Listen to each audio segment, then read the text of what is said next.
Thank you. For those of you who I haven't had the pleasure of meeting yet, I'm Nia Hughes. I'm the program manager for bioinformatics.ca. And we run the Canadian Bioinformatics Workshops. So for the last 25 years, we've offered short-form bioinformatics training to Canadians and international students. But our formats have changed over time. Originally, they were not so short format. These tended to be week-long, 8 in the morning to 6 p.m. workshops. But over time, our format has changed. So now our current workshop model, we offer 10 to 16 per year. We have 16 this year. Each of them is a short form intensive workshop. They're generally from 2 to 5 days long. Each workshop is offered once per year. So each topic area is only offered once. And it's offered either in person or virtually. We do make all of our material open access, however. And our funding model is basically exclusively workshop registration fees. We do occasionally get some sponsorship, and we do occasionally get some grant funding to support a particular workshop. But for the most part, registration fees go to pay all of our expenses. So that includes instructor and TA honoraria. That includes their travel costs if required, any computational resources, so something like Amazon Web Services, registration and travel awards for participants, venue fees, and some light catering to make sure we don't have people falling asleep in the middle of the workshop. And this model works pretty well, but there are still some challenges that we face, namely, and I know this might be a shock to many of you, Canada is really big. It is hard for people for us to meet all the needs for training when people are so spread out across this geography. This is a heat map of the population of Canada, and you can see that there are some hotspots. There's places like Toronto, Vancouver, Calgary that have quite a lot of people, and so it's often very easy to hold our workshops there. But this creates a rich get richer scenario because those places have people, so they already have resources. Whereas folks in places like the Maritimes or Winnipeg would have to travel to get to basically any workshop that they'd be interested in. But were we to hold our workshops in, say, Winnipeg or the Maritimes, we might not get enough registrants to justify holding the workshop. So our solution is the distributed model. This was new to us last year.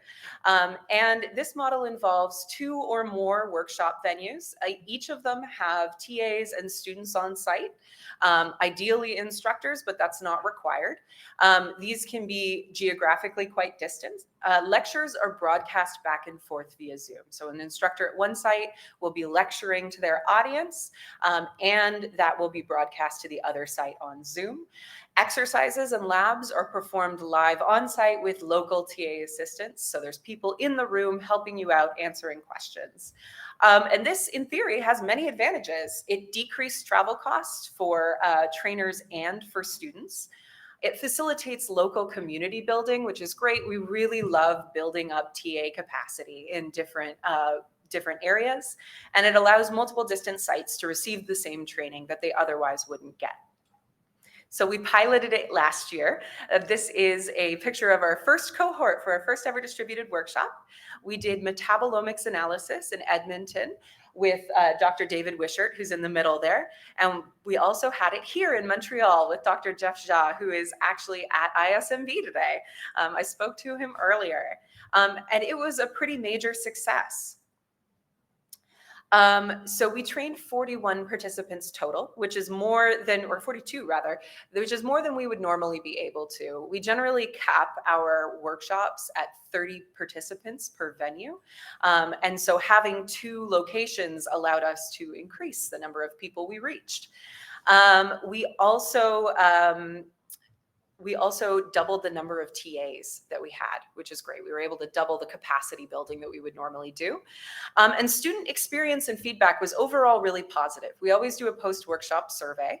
And one of the bits of feedback that stuck with me was from one person who said, I enjoy being able to attend in person and have the more equitable ability to lower costs by traveling less.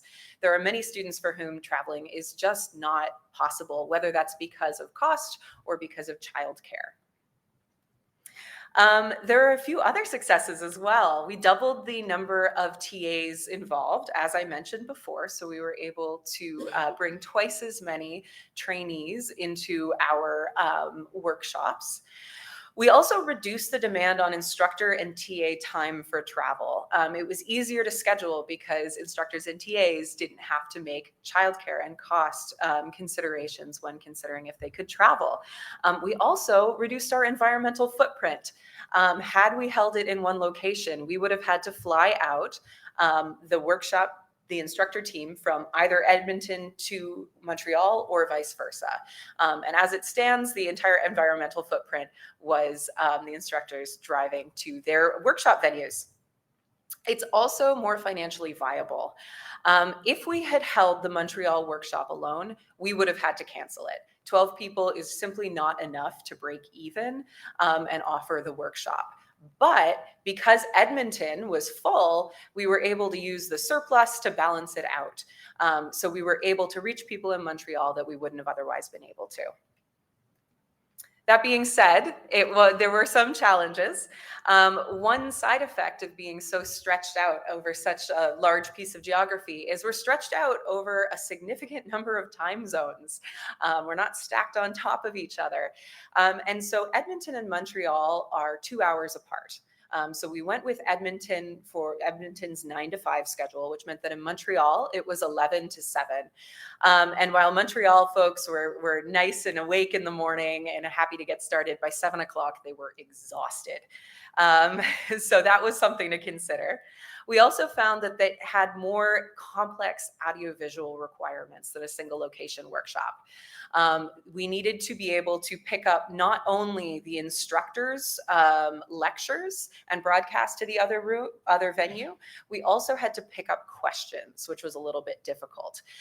So if someone, say, in the back of this room asked me a question right now without the microphone, the people online wouldn't be able to hear it. So we had to have our instructors repeating their questions into the microphone every single time. We also had to be careful of feedback because anytime you have a microphone and a speaker in the same room, you know what happens. So testing beforehand was crucial. We also found that students didn't feel particularly connected across locations. And that wasn't really our priority going in. Our priority was community building at a single venue, but it is something to keep in mind. If you want the venues to feel connected, you do need to make an active effort. And finally, each partner site needs to have a dedicated on-site facilitator. So I went to Edmonton. Our scientific director, Michelle Brazis, went to Montreal. And it was absolutely crucial that there was one of us in each location, someone whose main job was to make sure that everything went smoothly from tech to curriculum. So what if you want to offer a distributed workshop? We have some pieces of advice that we've picked up on. So choose your locations carefully. Time zones matter. We don't recommend going any further than 2 hours apart. If we had been 3 hours apart, we would have recommended shortening the workshop day. So doing, say, 6 hours in a day as opposed to 8, because you want people to feel engaged the whole day and not exhausted. You can also consider pairing locations based on demand.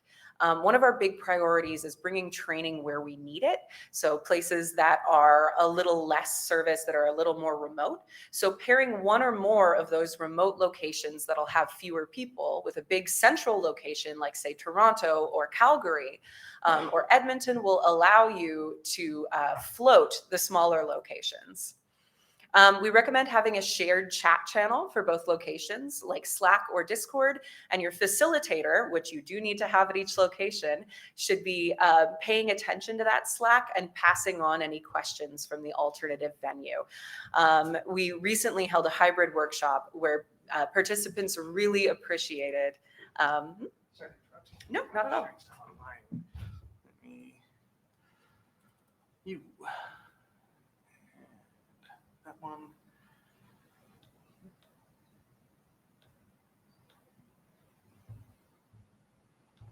You're good. Sure. Okay, great. Sorry, folks online. Yes, have a shared chat channel for both locations. Participants really appreciate it when their questions that they put in the Slack are asked directly to the instructor at the other location. They like getting that feedback. It makes them feel like a little bit more like they're there. And finally, test your AV early. We found out in Edmonton that we hadn't quite figured out how to connect the room speakers until partway through the morning. So do test it early. And with that, I'm a little bit early, which means there's plenty of time for you to ask me questions. Thank you all very much.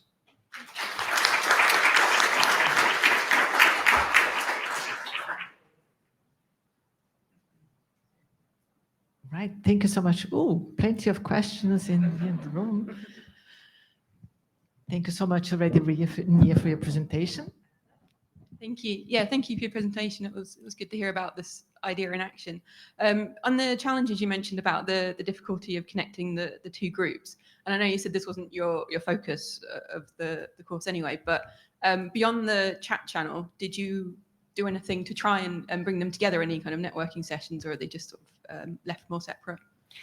We didn't do that this time. This was our first offering, so that wasn't our priority. In future, it might be worth doing something like a virtual social well in advance, so everyone's online using a platform like GatherTown or Spatial Chat. But this time, no, we didn't. Thank you. My question was kind of the same, but now that you answered that, I was going to ask it slightly different, but you answered part of it. Are you thinking about specific types of workshops or contexts in which that's more important than for others? So will you consider using this GatherTown in some workshops but not in others? And if so, why? Oh, that's a good question. We really like using GatherTown for virtual workshops in cases where there's no socialization possible otherwise. I would say in cases where we have sites that are quite small, maybe only less than 10 individuals, for instance, having the opportunity to chat with larger locations would be really, really valuable. So that's probably where I'd prioritize it. There's a question online. Have you considered 100% online workshops, including virtual TA supports? Mm-hmm. And what were the main factors that helped you to decide having local TAs? Oh, okay. What were the main factors in having us have local TAs? Well, this one was not held. We didn't have anyone who was purely virtual. So in this case, all the participants were on one side or the other. We did recently hold our first hybrid workshop earlier this week, actually. And in that case, we did have dedicated TAs who were only there to work with the virtual participants. I don't know if that answers the question that was asked. So the question is as to whether you would consider online version. An online version? Yeah. Yes. Yeah, we certainly would. I had an extra question also about TAs, and sorry, I'm going to back while I'm walking. And how do you manage to have so many TAs? What do you do to attract them? We pay them. All right. Yes. Apart from that, do you have any other special idea? So I guess I have a question, sort of a question, maybe idea. Being in Montreal, right? Everything's in French, but Canada is both French and English. So thinking back to, in other regions, there might be other barriers. Is there a case, or would this work, do you think, if if the two locations were in different languages, but the main stuff was in, say, English, but then the TAs in one location were French or Spanish or whatever? Yeah, that's definitely something we've considered, where, say, our faculty team might not be fluent in a certain language, but there might be local TAs who are, and that could be a really valuable opportunity to speak to people in the language that they're most comfortable. So I have kind of a piggyback off the question about should it all be virtual or hybrid or some combination thereof, right? And I think for me, the thing I do struggle with the most is the AV issue, right? Because sometimes we'll test it and we think it's okay, but then as soon as you get people actually in the room and they're talking from all over the place, then it really is chaos. And then people are like, well, why wasn't this just virtual for everyone? So we're on equal footing. But then you do that and then they have internet issues and stuff like that. So I'm just curious on where we kind of land on when would it be better to do like hybrid versus like when should we just all be online, and then at least we're sort of, you know, on equal footing in that respect. But I don't know. That's maybe this is a question that can't be answered because like I feel like we're all asking that question all the time now. I mean, that is the $1 million question, isn't it? I love the idea of hybrid in theory, and our hybrid workshop did go quite well. But I recognize that that introduces a lot of moving parts. One thing we did to make the hybrid workshop work better was we tried to get rid of as many moving parts as possible. So virtual participants were not allowed to unmute themselves. For instance, the Zoom chat was turned off. And the TAs had the opportunity to pull students into breakout rooms where they could, if they needed to. But really what we tried to do is take out any opportunity for technology to get in the way. We had a hand here. I think Francis is going to follow up on this one too. But Dan, I think your question is really important in Canada and in Montreal about French and English. And in terms of, bioinformatics is thinking about its 2.0 vision. And one of the components in that vision is to getting to French workshops where the content and the experience is in French. And our first baby step is, as Nia explained, where maybe the content is delivered in English, but the hands-on resources and assistance is all in French. Yeah. Do you want to comment on that, Francis? Oui, je voulais juste ajouter une petite chose. So I think we haven't really talked about that, but there's also the possibility of having French subtitles, right? And a delivery in a virtual platform. And the thing we have done is we have had French TAs, and when we tell the class, those of you who prefer to speak to the French TA, he or she is available in the classroom. So that's there. But historically, it has been all in English. And initially, I was kind of radical, sort of English only kind of guy. But that was 25 years ago. And I'm French Canadian. And so, but now I think I see the need and the benefit of exploring the French option as well. Yeah. And so we're going to do stuff. Can I answer on that as well? We have the same problem in Switzerland, and we had another discussion like this in France when we were, that's 3 ways, even worse as well. Never go in that direction. But I was wondering as well, is something we discussed in the training in France that we had 2 weeks ago, where Emmanuel was there as well. The question is always this: if you have subtitles in the other language, in your own language, you start reading those, you don't pay attention anymore. And then you are losing the focus, you see, so because people are then going to be in two spaces, let's say like this. And one thing that I think we ended up doing is that we did everything. The slides were in English, we had the training in English, and every time that we had a discussion, or we tried to, and then the discussion was in French, because then the focus was not the same. You see, I see the difficulty of having that. Yeah. It might be interesting to actually, talk to Nikki and her gang, their experience about multiple, thinking about not necessarily delivering in multiple languages, but thinking about multiple languages, and with you guys and with people in France and people in Portugal and and so forth. So I think it's a common issue. There might be, and I think for CBW, the idea is going to be to try it once, and do one, maybe an R workshop or something like that, to sort of more introductory workshop and see how that goes. I agree with you. And something else very interesting about this is how we can deliver then bioinformatics in any kind of language, and that the language is not a barrier. We have a question here. Yes, somebody wants to clarify what are your options of pre-recorded lectures to limit technical and language issues? Oh, pre-recorded lectures? lectures. Yeah, so we generally don't include those. Some of our workshops do have pre-recorded lectures as part of the pre-work, but we don't have those sort of as a backup in case of technical issues in our current setup. Oh, for pathways, yes. So we have a new workshop modality that we're trying out this year, asynchronous. So in that case, yes, there will be pre-recorded lectures and labs that people can work through at their own pace, and then office hours. But that's a slightly different workshop structure than in person, 2 days, very intense. Thank you so much, Nia, again. It was a great discussion as well. Besides from the talk, another applause, please. Thank you all very much.